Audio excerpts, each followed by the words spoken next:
Hello everyone, తరచుగా పోటీ పరీక్షల్లో వస్తున్న కొన్ని ముఖ్యమైన భారత రాజ్యాంగానికి సంబంధించిన క్విక్ ఫ్యాక్ట్స్ తెలుసుకుందామా? ఆర్టికల్ 368 రాజ్యాంగ సవరణ గురించి తెలుపుతుంది. 1951లో 1వ రాజ్యాంగ సవరణ జరిగింది. ఇది ఆర్టికల్ 19 కింద ఉన్న వాక్ మరియు భావ ప్రకటన స్వాతంత్ర్యపు హక్కును సహేతుకమైన పరిమితులను చేర్చింది. 1976లో 42వ సవరణ జరిగింది. ఈ సవరణను మినీ రాజ్యాంగం అని అంటారు. 1978లో 44వ సవరణ జరిగింది.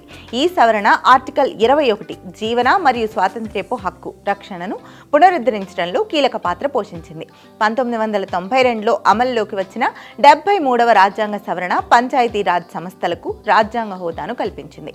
1992లో అమల్లోకి వచ్చిన 74వ సవరణ మున్సిపాలిటీలు మరియు పట్టణ స్థానిక సంస్థలకు రాజ్యాంగ హోదాను కల్పించింది. ఇలాంటి ఇంట్రెస్టింగ్ అప్డేట్స్ కోసం T1 అకాడమీ ఛానల్ని సబ్స్క్రైబ్ చేసుకోండి. Thank you.